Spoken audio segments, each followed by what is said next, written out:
ሰላም ኤፍፒኤል ቤተሰቦች አላል ማህሪ ነኝ። እንኳን ወደ ኤፍሲኤፍፒኤል ኢትዮጵያ መጣችሁ። በዛሬው ቪዲዮ በስድስተኛው ሳምንት ስላመጣሁት ነጥብና በሰባተኛው ሳምንት ደግሞ እንግዲህ በብዛት የተገዙና የተሸጡ ስላሉ ተጫዋቾች እዛ ላይ እንግዲህ ሐሳቤን የማጋራችሁ ይሆናል። ወደ ቪዲዮ ለስድስተኛው ሳምንት እንግዲህ በስራ መደራረብ ምክንያት ቪዲዮ መስራት አልቻልኩም። ዝውውሬንም እንግዲህ ማድረግ የቻልኩት ለዴድላይን 5-10 ደቂቃ ሲቀረው ብቻ ነው። በዛም ሰዓት እንግዲህ ሳላና ኤኪቲኬን ወደ ብሩኖና ሃላንድ ቀይሬ ሃላንድን ደግሞ እንግዲህ ትሪፕል ካፕቴን አድርጌው ነበር። ወደ አመጣሁት ነጥብ ሲሄድ እንግዲህ በስድስተኛው ሳምንት 84 ነጥብ ማምጣት ችያለሁ። እንግዲህ ባለፈው ስንገናኝ ከነበረኝ እንግዲህ የ3.4 ሚል ኦአር ወይም ኦቨርኦል ራንክ በሁለት ሳምንት ውስጥ አሁን እንግዲህ ወደ 425,000 ከፍ እንድል አስችሎኛል። ሃላንድ እንግዲህ ብቻውን ማለት ይቻላል ቡርኒን በዚህ ሳምንት ተሸክሞ ያዘልኝ እሱ ነው። እስከ 90ኛው ደቂቃ ድረስ እንግዲህ በአንድ አሲስት ብቻ 5 ነጥብ ብቻ ነበር ይዞ የነበረው። በዛ ምክንያት 15 ነጥብ ብቻ ከትሪፕል ካፕቴኔ ማገኝ መስሎኝ ነበር። ግን ባለቀ ሰዓት ሁለት ጎሎችን አስቆጥሮ ከ3 ቦነስ ፖይንትስ ጋር 16 ነጥብ ማምጣት ችሏል። በአጠቃላይም በትሪፕል ካፕቴን 48 ነጥብ ከሱ ላገኝ ችያለሁ ማለት ነው። ሌላኛው እንግዲህ የሳምንቱ ዝውውር የነበረው ብሩኖ ደግሞ እንግዲህ በአንጻሩ ቢጫ ካርድ በማየቱና የፔናልቲ ምቱን በመሳቱ በ-1 ጥሩ አቀባበል አድርጎልኛል። በጣም የሚገርመው ደግሞ እስከ መጨረሻው ሰዓት እሱን እንግዲህ የማስገባት ፕላን አልነበረኝም። ወይ ፎደን ካልሆነ ደግሞ የነበሩ እንደ አማራጭ ያስኳቸው። ግን እንግዲህ ያው ፔናልቲ መች መሆኑ በሰዓቱ አጓጉቶኝ ያስገባሁት። ፔናልቲውንም እንግዲህ ሲያገኝ በቃ አሪፍ ዝውውር ነው ያደረኩት ብዬ ተረሳስቼ ሳልጨርስ እሱም እንግዲህ ፔናልቲውን ስቶታል። በጣም የሚገርመው ደግሞ በዚህ የውድድር አመት የሰጣቸውን 2 ፔናልቲዎች አግብቶ ቢሆን ኖሮ በኤፍፒኤል ትልቅ ነጥብ ካመጡ ተጫዋቾች 5ኛ ደረጃ ነበር የሚቀመጠው። ከአማካዮች ብቻ ካየን ደግሞ ከሴሜኞ ቀጥሎ ሁለተኛ ትልቁ ነጥብ ያመጣ ሚድፊልደር ይሆን ነበር ማለት ነው። ያው ኤፍፒኤልን ስንጫወት እንግዲህ እድል ተቀዳሚ ቦታ እንደሚወስድ ያው ግልጽ ነው። ሌላው ሴኔሲና ሴሜኞ እንግዲህ ሁለቱም 77 ነጥብ ማምጣት ችለዋል። ሴኔሲ አሁንም እንግዲህ ለተከታታይ 6 ሳምንታት የዴፍኮን ነጥብ ማምጣቱን ቀጥሏል። ጋክፖና ግሪሊሽ ደግሞ እንግዲህ በአራተኛው ሳምንት ዋይልድ ካርድ ካስገባዋቸው በኋላ ወይም ጀምሮ እንግዲህ ምንም ነጥብ ያላመጡልኝ ተጫዋቾች ናቸው። ግን እነሱን ቶሎ የማስወጣት ፕላን የለኝም ለጊዜው። ያው ጋክፖ በክሪስታል ጨዋታ እንግዲህ ቤንች መደረጉ ለወደፊቱ የተወሰነ ቅሬታ የፈጠረብኝ ቢሆንም እንግዲህ በዚህ ይቀጥላል ብዬ አላስብም። ግሪሊሽ ያው ምንም ለሮቴሽን ያስገባው ተጫዋች ቢሆንም አትሊስት የዌስትሃም ጨዋታ ላይ የሆነ ነገር ይፈጥራል ብዬ አስቤ ነበር። ኤንዞ ብቸኛዋን የቼልሲን ጎል በማስቆጠሩ እንግዲህ ከ2 ቦነስ ፖይንትስ ጋር 9 ነጥብ ማምጣት ችሏል። በዚህም ጨዋታ እንግዲህ የ10 ቁጥር ቦታን ይዞ ነበር ሲጫወት የነበረው። ከዛው ቡድን ደግሞ እንግዲህ ኩኩሪያ በእነዚህ 3 ሳምንታት ማምጣት የቻለው 1 ነጥብ ብቻ ነው። ተከታታይ 2 ሳምንት ደግሞ ካየን ሁለቱንም 0-0 ነጥብ ነው ያመጣው። በዚህ ዋጋ ደግሞ እንግዲህ እሱን ማቆየት የሚታሰብ አይደለም። ሲቀጥል ደግሞ የጎል ተሳትፎ እንቅስቃሴው እንግዲህ ከጊዜ በኋላ ጠፍቷል ማለት እንችላለን። ከመጀመሪያዎቹ 2 ጨዋታዎች በኋላ ኤክስጂው የሌለ የወረደ ሆኗል። ጆአዎ ፔድሮ ሌላው ጭር ያለ ተጫዋች ነው። እንግዲህ ባለፉት 3 ጨዋታዎች ምንም ጊዜ ወደ ጎል ሙከራ አላደረገም። ያው ምንም የብሬንትፈርድ ጨዋታ ላይ 1 አሲስት ማድረግ ቢችልም ማለት ነው። ቪካሪዮና ስፐርስ እንግዲህ ሁለቱም ያለፉት ጨዋታዎች ላይ ጎል አስተናግደዋል። እንግዲህ ከዚህ በኋላ ያላቸው ጨዋታ ወረቀት ላይ እንግዲህ ቀላል የሚባሉ ናቸው። አትሊስት በቀጣይ 3 ጨዋታዎች አንዱ ላይ እንኳን ከቪካሪዮ የክሊንሺት ነጥብ አገኛለሁ ብዬ አስባለሁ። ወደ ክሪስታል ፓላስ ተጫዋቾች ሲሄድ ደግሞ እንግዲህ ባለፈው ሳምንት ማንም ቤንች ላድርግ የሚለው ጉዳይ በጣም ግራ ጋብቶኝ ነበር እና ማቴታና ሙኖዝ ላይ ፈርጄ እንግዲህ ጌሄን አሰለፍኩት። በጣም የሚገርመው ደግሞ እንግዲህ ማቴታ እና ሙኖዝ ምን ያህል ጊዜ ጎል ሊያገቡና ብዙ ሪተርን ሊያገኙ እንደነበር ሳይ በጣም ጨንቆኝ ነበር ጨዋታውን እያየው በነበረ ሰዓት። ግን ባለቀ ሰዓት ጭራሽ ጌሂ አሲስት አድርጎ 7 ነጥብ ላገኝ ችያለሁ። እንደ ድሎ ነው እንግዲህ ትክክለኛውን ተጫዋች አሰልፌዋለሁ ማለት ነው። በብዛት እየተገዙና እየተሸጡ ወዳሉ ተጫዋቾች ሲሄድ እንግዲህ በመጀመሪያ የምናየው ሞሳላ ነው። በዚህ ሳምንት ብቻ እንግዲህ ወደ 315,000 የሚሆኑ ተጫዋቾች ከቡድናቸው እያስወጡት ይገኛሉ። የተሸጡ ካሉ ሚድፊልደሮችም እንግዲህ እሱ ቀዳሚውን ደረጃ ይዞ ይገኛል። ባለፈው ሳምንት እንግዲህ ከሳላ ወደ ሃላንድ ለውጥ ያደረግን ሰዎች እንግዲህ በተወሰነ መልኩ ቀድመን ተጠቃሚ መሆን ችለናል ማለት እንችላለን። እንግዲህ አሁን ሳላ ከተዳከመው ቼልሲ ጋር ከመጫወቱ በፊት ነው እንግዲህ እየተሸጠ ያለው በገፍ። ቀድሞ የምናውቀው ሳላ እንግዲህ ከየትኛውም ቡድን ጋር እንግዲህ ጨዋታ ቢኖረው እንኳን ያለምንም ስጋት ነጥብ ያመጣል ብለን የምናምንበት ተጫዋች ነበር ወይም ነው። ግን ደግሞ በዚህ ውድድር ዓመት በተሰለፈባቸው 6 ጨዋታዎች እንግዲህ እነሱን ስታት ካየን ደግሞ እንግዲህ ከወትረው የደከሙ ቁጥሮችን ነው ያየን ያለ ነው። ኤክስጂው 0.28 ሲሆን እንግዲህ ነን ፔናልቲ ኤክስፔክትድ ጎልስ ካየን ደግሞ 0.15 ብቻ ነው። ኤክስፔክትድ አሲስቱንም ካየን ደግሞ እንግዲህ 0.12 ብቻ ነው። ይሄ ደግሞ እንግዲህ ከሳላ ኖርማሊ የማንጠብቀው ቁጥር ነው።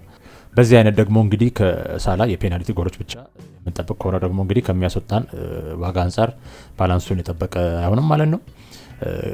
ግን አሁንም እንግዲህ መርሳት የሌለብን ሳላህን በ6 ጨዋታ ሳምንታት ብቻ እንግዲህ ወይም በእነዚህ ስታቶች ብቻ የማያስፈልግ ተጫዋች ብለን መደምደም አንችልም።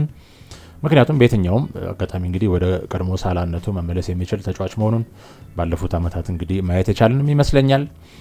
ግን ደግሞ አሁን ስቲል ከያዘው ዋጋና የሊቨርፑል ደግሞ እንግዲህ የማጥቃት እንቅስቃሴ ውስጥ ደግሞ እንደ ቀድሞ እንግዲህ በይበልጥ አለመሳተፉ፣ ሌላ ደግሞ ሲቀጥል የሃላንድ በጥሩ አቋም ላይ መሆን ለተወሰነ ጊዜም ቢሆን እንግዲህ ያለ ሳላ እንድንጫወት እያስገደደን ያለ ይመስለኛል። ያው እኔም እንግዲህ ሳላን የሸጠ ሰው እንደመሆኔ እንግዲህ በሰዓቱ ያስወሰኑኝ ጉዳዮች ያው ነገርየው እንዳደረግ ያስወሰኑኝ ጉዳዮች እነዚህ ብቻ ናቸው። ባለፈው ቪዲዮ ላይም እንዳልኳችሁ ደግሞ እንግዲህ ሁለቱም ቡድን ውስጥ ቢኖሩኝ ደስ ይለኝ ነበረ። ግን እንግዲህ ለእኔ አጫወት ሁለቱንም መያዝ ብዙ እንግዲህ ተጫዋቾቼን እንድሰዋ ስለሚያስገድደኝ እሱን እንግዲህ የማላደርግ ይሆናል ለጊዜው፣ ያው ቲም ቫሉዌን እንግዲህ እስካሳድግ ማለት ነው። ሌላው ደግሞ እንግዲህ ሊቨርፑል ራሱ እንግዲህ ቴምፖቸውን ያገኙ አይመስሉም ገና። የአጥቂው ክፍል ደግሞ እንግዲህ የሆነ ያለ መጋባት ነገር እንዳለ መቼስ እንግዲህ ሁላችንም ያስተዋለን ይመስለኛል። ቪርትስ እና ኢሳቅም እንግዲህ ገና በየሚናቸው እንግዲህ የተወሰነ ነገር ላይ ሲቸገሩ እናያለን። እና እንግዲህ አርነ ስሎት ለሱ መፍትሄ እስኪያገኙ ድረስ ለጊዜው ጋክፖ ብቻ በኔ ቡድን ውስጥ እንግዲህ የሚቀጥል ይሆናል ማለት ነው፣ ወይም የሚቀመጥ ይሆናል። ስለ ጋክፖ ካወራን ደግሞ እንግዲህ ሌላው ከአማካይ ክፍል ከሳላ ቀጥሎ በብዛት እየተሸጠ ያለው ተጫዋች እሱ ነው። እስካሁንም እንግዲህ ወደ 170,000 ገደማ የሚሆኑ ተጫዋቾች ከቡድናቸው እያስወጡት ይገኛሉ። ለዚህም ቀዳሚ እንግዲህ ምክንያት የሚመስለኝ በክሪስታል ፓላስ ጨዋታ ላይ ቤንች መደረጉና ሌላው ደግሞ እንግዲህ ከሁለተኛው ሳምንት ጀምሮ ምንም ሪተርን አለማምጣቱ ነው። ይሄ ደግሞ እንግዲህ ለኤፍፒኤል እንግዲህ ተስፋ የሚሰጥ መረጃ አይደለም። ቀጣይ 5 የሊቨርፑልን ጨዋታዎች ካያችሁ ደግሞ እንግዲህ ወረቀት ላይ ከባድ የሚመስሉ ጨዋታዎች ናቸው። እንግዲህ በእነዚህ ሳምንታት ውስጥ ደግሞ እንግዲህ ቼልሲና ሲቲን ከሜዳ ውጭ ነው የሚገጥሙት። በመሀል ያሉት እንግዲህ ዩናይትድ፣ ብሬንትፈርድ እና ቪላም አሁን ሊቨርፑል ባለበት ሁኔታ እንግዲህ እንደቀላል ማየት የምንችላቸው ፊክስቸሮች ወይም ቡድኖች አይደሉም። ያው ዩናይትድም ቢሆን እንግዲህ ደካማ አቋም ላይ ይሁን እንጂ ትልልቅ ቡድኖች ላይ የሆነ ኢነርጂ ይዘው ነው የሚገቡት። አስቶን ቪላ እንግዲህ ማግባት ይቸገሩ እንጂ እሱም እንግዲህ በመከላከሉ በኩል ለክፉ የሚሰጡ አይደሉም። ምናልባት እንግዲህ አሁን ካላቸው ደግሞ ስታት ወይም ፎርም ብሬንትፈርድ የተሻለ ሊሆን ይችላል፣ እንደተሻለ መርሃ ግብር ካየን ማለት ነው። ሌላው ደግሞ እንግዲህ በሱ የ7.6 ሚል ዋጋ ልጥፍ እንግዲህ ይሰለፍ አይሰለፍ እርግጠኛ ያልሆናችሁበትን ተጫዋች መያዝ፣ ቢሰለፍ ደግሞ እንግዲህ ነጥብ ማምጣቱ ላይ የማትተማመኑበትን ተጫዋች ከነዚህ መርሃ ግብሮች ጋር መያዝ ከባድ ነው የሚሆነው። በሱ ዋጋ አካባቢ ደግሞ እንግዲህ እንደ ሴሜኒዮ አይነት ጥሩ አማራጮች አሉ። ሌላ እንግዲህ ከሱ ኢቨን ባነሰ ደግሞ እንደ ኤንዞ ፈርናንዴዝ እና ኢስማኤል አሳር የመሳሰሉ ተጫዋቾችን ማግኘት እንችላለን። እንግዲህ በግሌ ግን ጋክፖ በዚህ ሳምንት አንገብጋቢ እንግዲህ መሸጥ ያለበት ተጫዋች ነው ብዬ አላምንም። ያው ምንም እንደ የቡድናችን ቅርጽ ያው ፕላናችን የተለያየ ቢሆንም ማለት ነው። ለምሳሌ ቅድም እንዳልኳቸው አሁን ሴሜኞ ቡድናችን ውስጥ ከሌለ እኔ ብሆን ያለምንም ጥርጥር መሸጥ አይቀርም ጋክፖ ለሴሜኞ ማለት ነው። ለቼልሲና ዩናይትድ ጨዋታ ደግሞ እንግዲህ ሌላው ቤንች ይደረጋል ብዬ አላስብም፣ ሌላው ባትሸጡ የምልበት ምክንያት ማለት ነው። ስለዚህ እንግዲህ እኔ ቡድን ውስጥም እንደመኖሩ አንጻር ጋክፖን አትሊስት 1-2 የጨዋታ ሳምንት ብንታገስ ስላለው ያው ቼልሲና ዩናይትድን ማለት ነው። ወደ ሌላኛው ተጫዋች ሲሄድ የምናገኘው እንግዲህ ኢስማኤል አሳርን ነው። ሳር እንግዲህ በዚህ ሳምንት ወደ 160,000 ገደማ የሚሆኑ ተጫዋቾች ወደ ቡድናቸው ኦልሬዲ እያስገቡት ይገኛሉ። በስድስተኛው ሳምንት ከሊቨርፑል ጋር እንግዲህ በነበራቸው ጨዋታ እንግዲህ ምን ያህል ለውጥ መፍጠር የሚችል ተጫዋች መሆኑንም አይተናል። ክሪስታሎች እንግዲህ ሌላ ቡድን ሆኖ ነው የመጡት። ዋጋውንም ካያችሁ ደግሞ እንግዲህ 6.4 ሚሊዮን ብቻ ነው የሚያስወጣን። ኦነርሺፑም ካያችሁ ደግሞ ገና 3.7% ብቻ ነው እስካሁን ይሄን ቪዲዮ እስከምሰራበት ሰዓት ባለው ድረስ ማለት ነው። ይሄ ደግሞ እንግዲህ በጣም የሚገርም ዲፈረንሻል ነው የሚያደርገው ሳርን። ቀደም እንዳልኳችሁ ደግሞ እንግዲህ ከኤዜ ቡድኑን መልቀቅ በኋላ ለፓላስ ትልቅ የሆነ ተጫዋች ነው። እሱ በመመለሱ ብቻ ማቴታና ሙኖዝም እንግዲህ ምን ያህል እንደተነቃቆ ማየት ይቻላል ይመስለኛል። ያው የሊቨርፑል ድክመትም እንዳለው ነው ማለት ነው። ቀጣይ ጨዋታዎቻቸውን ምናልባት እንግዲህ ወረቀት ላይ ጠንካራ መስለው ሊታዩን ይችላሉ። እንግዲህ የበለጠ ደግሞ በ9ኛው ሳምንት ከአርሰናል ጋር ከሜዳ ውጭ የሚያደርጉት ጨዋታ ማለት ነው። ግን ደግሞ የክሪስታል ፓላስን እንግዲህ አሁናዊ ፎርም እና ዋጋው ደግሞ ረከስ ያለ የረዥም ጊዜ አማካይ ከፈለጋችሁ ሳር በጣም አሪፍ አማራጭ ነው ብዬ አስባለሁ። ሌላው ደግሞ በዚህ ሳምንት በብዛት የተገዛ ያለው ተጫዋች ማርኮ ሴኔሲ ነው። እንግዲህ በዚህም ሰዓት ወደ 320,000 ተጫዋቾች ወደ ቡድናቸው ያስገቡት ይገኛሉ። እንግዲህ በዚህ ውድድር ዓመት በስድስቱም ጨዋታዎች ቀደም እንዳልኳችሁ በስድስቱም ጨዋታዎች ላይ የዴፍኮን ነጥብ ማምጣት የቻለ ብቸኛ ዲፌንደር ወይም ተጫዋች ሆኗል። ከጀመረበት ደግሞ የ4.5 ሚል ዋጋም ጨምሮ አሁን 4.9 ሚል ላይ ደርሷል። አሁንም ኦነርሺፑን ካያችሁ ደግሞ 21% አካባቢ የሚሆኑ ቡድኖች ብቻ ውስጥ ነው እንግዲህ የሚገኘው። አሁንም እንግዲህ ይህም የሆነ በተወሰነ መልኩ ዲፈረንሻል ያደርገዋል ሴኔሲ ማለት ነው። ያው እንደ ሳር ባይሆንም እንግዲህ 5 እና 6 ሚል ከሚያስወጡን ተከላካዮች እንግዲህ በሰፊ ልዩነት ተከላካዮች በ44 ነጥብ በአንደኝነት ተቀምጠው እናገኘዋለን። ይህንን ተጫዋች ከሱ ስር ደግሞ እንግዲህ በ43 ነጥብ የሚከተለው ማርክ ጌሂም ሌላው ቡድኔ ውስጥ ያለ ተጫዋች ነው። እንግዲህ እድለኛ ነኝ ማለት እችላለሁ። ስለዚህ እንግዲህ ዋጋቸው ዝቅ ያሉና ወይም ዋጋቸው ዝቅ ያሉ ናቸው ብለን ወይ ትልልቅ ክለብ ውስጥ አይጫወቱም ብለን ኦቨርሉክ የምናደርጋቸው ተጫዋቾች አሉና እነዚህን ሁለት ተጫዋቾች በግሌ እንደ ቡድናችን ውስጥ አስገብተን እስካልተጎዱ ድረስ የሆነ የምናስቀምጣቸው ተጫዋቾች ናቸው ብዬ አምናለሁ። ሴኔሲ ደግሞ ሌላው ደስ የሚለው ነገር ምንድነው ከዴፍኮን ነጥብ ባለፈ ደግሞ በእነዚህ 6 ጨዋታ ብቻ ስታት ካየን 2 ጊዜ አሲስት ማድረግም ችሏል። ከቡድኑ ጋርም እንግዲህ 3 ጊዜ ወልቭስ፣ ስፐርስ እና ኒውካስልን ከመሳሰሉ ቡድኖች ጋርም የክሊንሺት ነጥብ ማግኘት የቻለ ተጫዋች ነው። ቀጣይ የቦርንማውትን መርሃ ግብር ካየን ደግሞ እንግዲህ ወረቀት ላይ ከባድ የሚባሉ አይነት ናቸው። ግን በ10ኛው ሳምንት ከሲቲ ጋር እስኪገናኙ ድረስ ሊከብዳቸው ይችላሉ ብዬ የማስበው በግሌ የክሪስታል ጨዋታ ብቻ ነው። እሱም ላይ እንግዲህ ከፈለግን ቤንች ካልሆነ ደግሞ እንግዲህ አሰልፈን አትሊስት የዴፍኮን ነጥብ ከነዚህ ጨዋታዎች በትንሹ እንድንጠብቅ የሚያስችለን ተጫዋች ነው ብዬ አስባለሁ ማለት ነው። ይህን ካልን እንግዲህ ወደ ራሴ የ7ኛ ሳምንት ቡድን እንለፍና በዚህ ሳምንት እንግዲህ ምንም ትራንስፈር ባልጠቀም እወዳለሁ። አንድ ትራንስፈር አለኝ ፍሪ ያውቃለሁ። ምንም የአርሰናል ተጫዋች ቡድኔ ውስጥ የለም።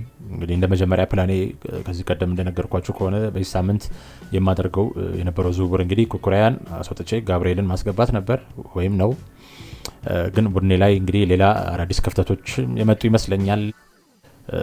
ማለትም ያው እንደ ግሪሊሽ፣ ጋክፖ፣ ዦዋ ፔድሮና አሁን ደግሞ እንግዲህ ራሱ ኩኩሬያን ጨምሮ ማለት ነው።